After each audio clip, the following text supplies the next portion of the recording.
आप सभी पत्रकार बंधुओं को अपना स्थान ग्रहण कर लें और जो हमारे पार्टी के वरिष्ठ नेतागण हैं वो भी अपना स्थान ले लें।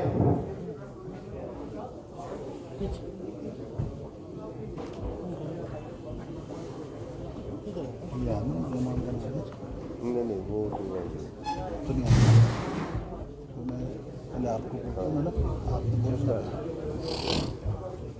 जी कैसे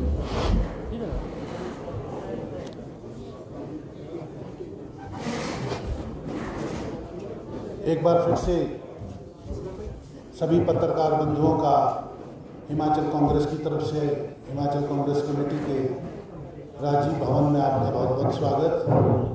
हमारे मध्य हिमाचल प्रदेश के लोकप्रिय मुख्यमंत्री ठाकुर सुखविंदर सिंह सुक्खू जी और हिमाचल कांग्रेस की अध्यक्षा श्रीमती प्रतिभा सिंह जी मौजूद है। आज जैसा कि आपको मालूम है प्रेस कॉन्फ्रेंस है, ये जॉइंट प्रेस कॉन्फ्रेंस जो संबोधित करेंगे। मैं अनुरोध करूंगा श्रीमती प्रतिभा सिंह जी से कि वो आगे की कार्रवाई शुरू करें।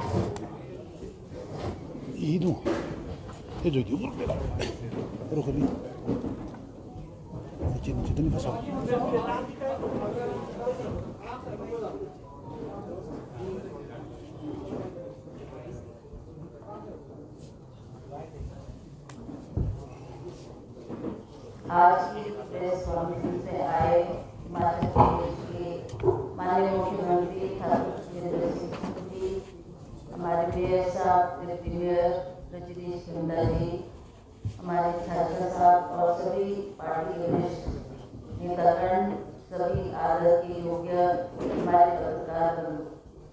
जैसा कि आप जानते हैं देश में लोकसभा चुनाव की घोषणा हो गई है और आज की जो पत्रकार वार्ता है उसमें केंद्र सरकार की तानाशाही रवैये के तहत आज हम ये प्रेस कॉन्फ्रेंस कर रहे हैं।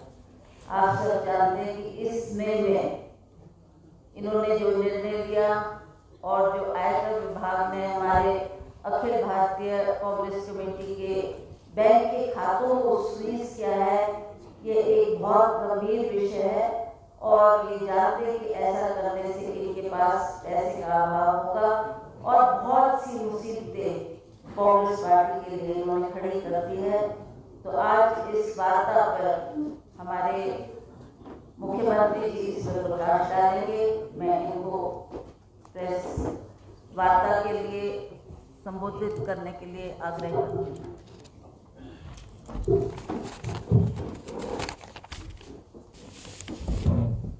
नमस्कार। सम्मानित हमारी प्रदेश कांग्रेस कमेटी की अध्यक्षा माननीय श्री प्रतिभा सिंह जी, रजनीश जी, सभी मेयर शिमला के सुरेंद्र चौहान जी, सभी पत्रकार बंधु, आप जानते हैं कि जैसे जैसे लोकसभा के चुनाव आते हैं तो हर प्रकार के हथकंडे भारतीय जनता पार्टी की सरकार अपनाती है। इन्हीं हथकंडों के अनुरूप एक हथकंडा जो हमारा जनता के द्वारा पैसा इकट्ठा किया जाता है, दान के द्वारा पैसा इकट्ठा किया जाता है और उसको हम हमारा जो AICC का ट्रेजरी है उसमें जमा करवाते हैं। कांग्रेस कार्यकर्ताओं की मेंबरशिप के फॉर्म पैसे जमा होते हैं। सभी प्रकार के जो हमारे पैसे जमा होते हैं वो हमारे एक बैंक में जमा होते हैं और इनकम टैक्स ने उस पर कार्रवाई की है और कार्रवाई करते हुए हमारा जो बैंक अकाउंट है वो सील कर दिया है, जो कि राजनीतिक रूप से ठीक नहीं है। मेरा ये भी मानना है कि चुनावों के वक्त इस प्रकार के हथकंडे नहीं अपनाने चाहिए ताकि जो खर्चा हमारा प्रत्याशियों के पर खर्च होना है या हमारे प्रचार प्रसार पर खर्च होना है इस प्रकार का प्रतिबंध लगाकर भारतीय जनता पार्टी ये दर्शाने की कोशिश कर सकती है कि इन हथकंडों से वो सत्ता प्राप्त करना चाहती है। ये लोकतांत्रिक मूल्यों का हनन है और कांग्रेस पार्टी इसका पुरजोर विरोध करती है। हमारा ये भी मानना है कि इस प्रकार के राजनीतिक सोच से ना तो किसी पार्टी पर दबाव डाला जा सकता है और ना ही पार्टी इस प्रकार के हथकंडों से घबराने वाली है। इस प्रकार के हथकंडे कई बार अपनाए जाते हैं, लेकिन इसका ये मतलब नहीं है कि आप उसको दबाव डालें, उनके जो अकाउंट्स हैं उनको सीज कर दे, अकाउंट्स बंद कर दे। कांग्रेस पार्टी इसका पुरजोर विरोध करती है और इनकम टैक्स डिपार्टमेंट वालों को भी थोड़ा सा ध्यान रखना चाहिए कि जो भी अकाउंट में पैसा होता है उसका पाई का हिसाब इनकम टैक्स के पास पार्टी हमेशा जमा करवाती है। हर साल इनकम टैक्स की रिटर्न जाती है, कोई पहली बार नहीं है। तो ये चुनावों के वक्त इस प्रकार का हथकंडा अपनाकर जो अपनी राजनीतिक रोटियां सेकना चाहते हैं वो लोकतंत्र के लिए सही नहीं है। विपक्षी दल है, सबसे बड़ा विपक्षी दल हिंदुस्तान का कांग्रेस पार्टी है। महज सीटों की संख्या कम हो सकती है, लेकिन पूरे हिंदुस्तान में अगर कोई प्रिंसिपल अपोजिशन पार्टी अगर एक है वो तो कांग्रेस पार्टी है। तो इस दृष्टि से हम पूरी कांग्रेस पार्टी इसका विरोध करती है। इस संदर्भ में हमने ये प्रेस वार्ता बुलाई थी। और कोई आप कुछ पूछना चाहते हैं तो 2-3 आदमी अपना सवाल पूछ सकते हैं। सर, 3 इंडिपेंडेंट एमएलए जो है हिमाचल प्रदेश में, उन्होंने आज रिजाइन सबमिट कर दिया है स्पीकर के पास। इसके बाद वो भारतीय जनता पार्टी ज्वाइन कर रहे हैं। आप उन्होंने सरकार पर, मुख्यमंत्री पर विशेष रूप से आरोप लगाए हैं कि वो एक डिक्टेटर की तरह बिहेव कर रहे थे, इसलिए हम मोदी की लीडरशिप में आगे जनता के सामने जाना चाहते हैं, जनता के हित में ये रिजाइन कर रहे हैं। आपकी प्रतिक्रिया? देखिए, वो तो आज़ाद प्रत्याशी थी, मुख्यमंत्री से किस प्रकार का संबंध था? वो तो कांग्रेस पार्टी के टिकट पर चुनाव नहीं लड़ना चाहते होंगे।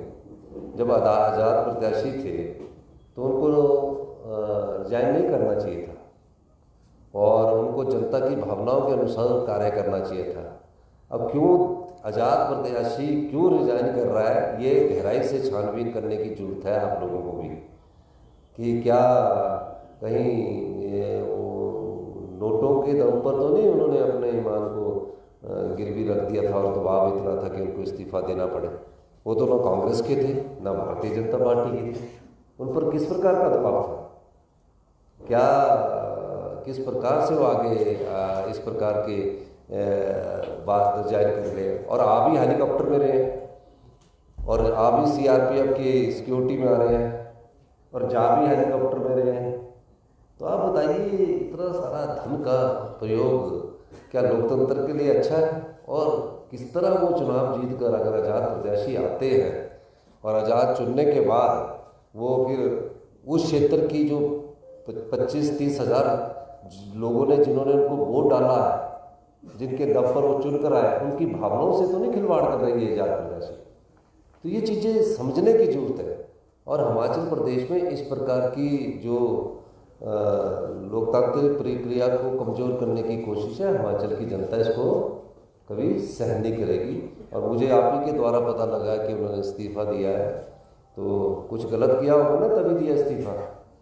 सही करने वाले क्यों नहीं देते इस्तीफ़ा? भारतीय जनता पार्टी के विधायक क्यों नहीं दे रहे इस्तीफ़ा?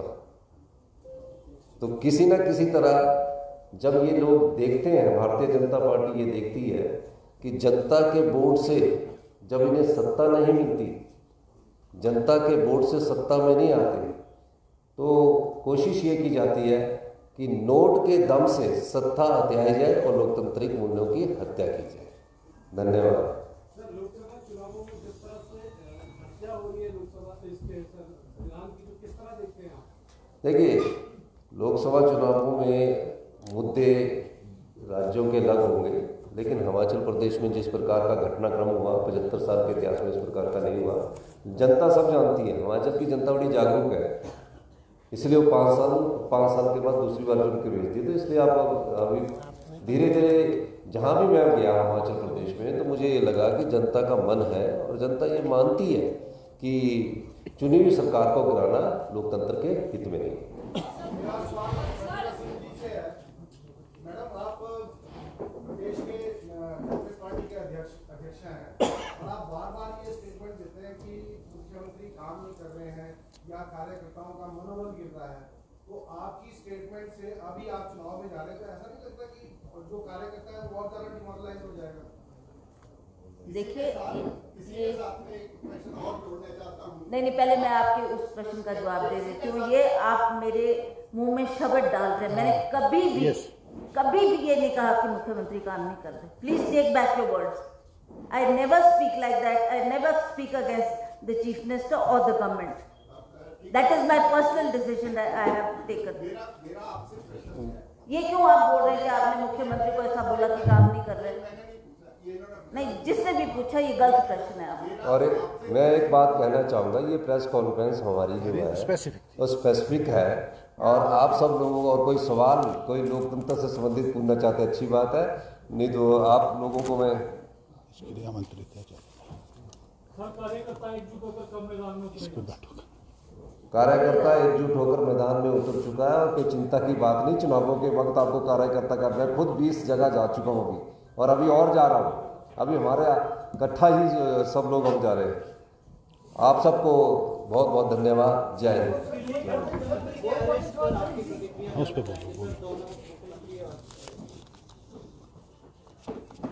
देखिए, जो भी है वो गलत हुआ है, और जब इस प्रकार से चुने हुए मुख्यमंत्री को जेल में सलाखों के पीछे भेज दिया जाता है, तो उस प्रकार उस पद की गरिमा का भी अपमान है, और उसमें कोई डायरेक्ट हाथ तो मेरे ख्याल दिल्ली के मुख्यमंत्री जी का नहीं था, लेकिन राजनीतिक प्रतिशोध भी हो सकता है। धन्यवाद।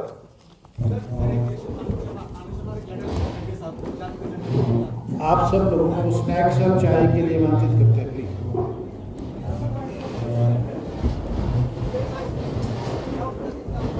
बुलाओ।